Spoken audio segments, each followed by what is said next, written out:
Hello my loves, hello besties, welcome to my other video. Today I want to talk about something that I really had to be honest with myself about. Why do I keep attracting emotional unavailable men? Yes, we're talking about it.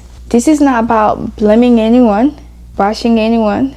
This is about me. It's about self-aware and growth.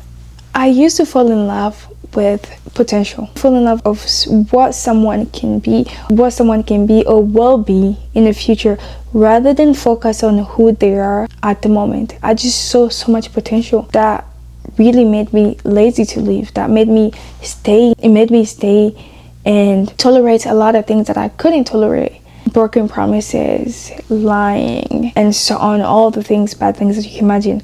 I tolerated that because not only that I made an excuse for them, but I made it an excuse for, I can see who this person can be. They're not as bad. They're gonna be good people later on.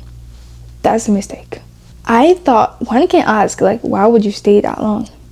I stayed because I thought patience meant love. I'm African, so I'll let that sink in for a little bit, because a lot of African women tolerate a lot of things. And then so we're being told being patient is the only way to build a house, build a home. So I thought that's what it meant.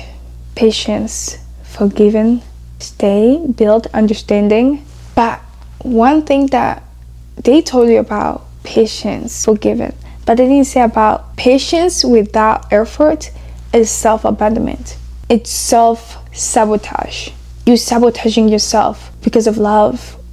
Or a potential, it's not even love. It's a potential love that you think that you can receive from that person. Recently, I've been having this epiphany and I've been thinking a bunch. But like now that I sit down and I reflect, and I was like, wow, this is the reason. I realized that I was emotionally available for people who would never meet me halfway. People would never reciprocate it. And then so I found myself being so tired because I was trying to make it work. I put in the work, but the other person didn't even care because it was their doing. And then I think now that I'm an adult, I see that. Like that was self-sabotage. And then I put in the work for just somebody else to just sabotage it, because I see the potential of you becoming a good man, a good husband, a good father. So I would stay and tolerate everything. Yeah.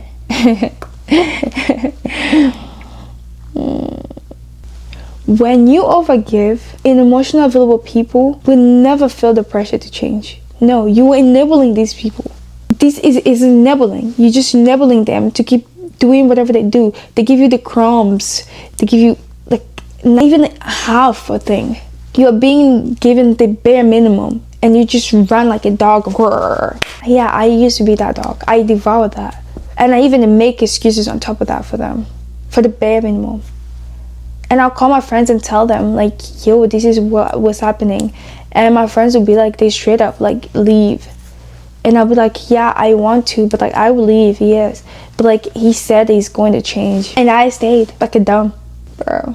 And then, so I asked myself, why did I stay? I think I stayed because unavailable love felt so familiar. Yeah. Maybe we should stop blaming our parents. JK. Not because I wanted it. No, I didn't want to stay. Because I was used to earning love. I was used to that. I used to feel like if you love me, I must earn it. I must do something to earn the love. Love is free. And if you don't know if love is free, go read the Bible. It is free. So I'll let that sink in for a minute. Yeah, it sank. Good. You might ask, like, what changed? I changed. I grew. So I learned to love myself more. I learned to give myself the love that I couldn't get anywhere else. And the moment that I stopped pouring in my cup more, I was like, this is not enough. I don't want this. If I can have the half thing, I want the whole thing. Why would you stay for the promises that somebody never even kept? Why would you want to stay there? And then that's the moment that I started to understand why my friends were telling me to leave. Because they saw everything that I couldn't see. I was blind. I had color roses glasses on. I couldn't see anything.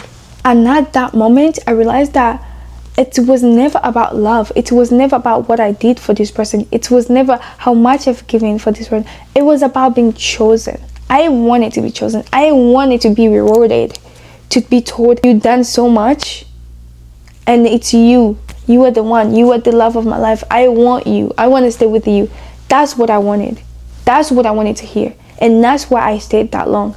I wanted to be somebody important. Like, oh yeah, I couldn't sleep because you are the one for me. Those are the words that I want to say. But like, the moment that I stop wanting to be chosen, the moment that I stop wanting to be a pick me, that's like another pick me level. But like, the moment I stop wanting to be chosen, that was my moment.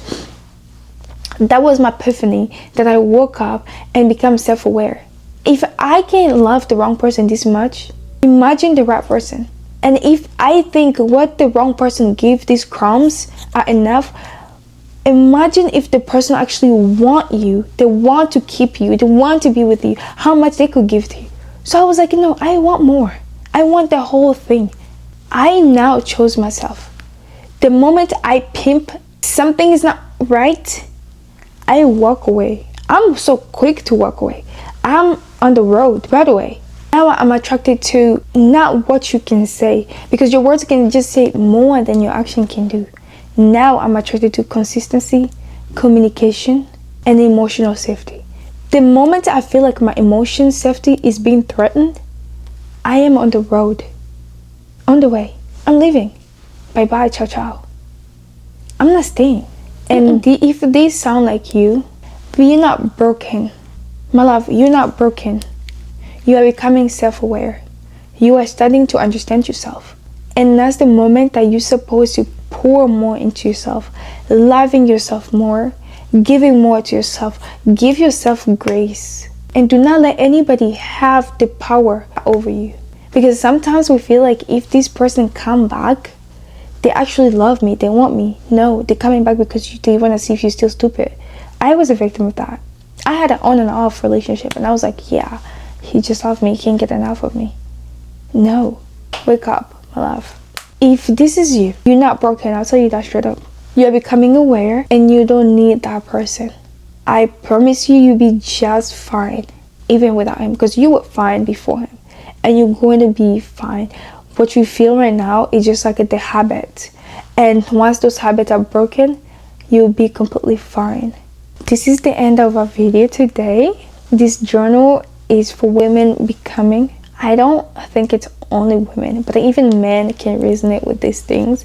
I think like even some men actually experience the same things. And if this is you, well, do not forget to like, comment, and subscribe. I would like to hear about your personal experiences also in your personal journey. And I will see you in the next video. Okay? Bisous. Bye.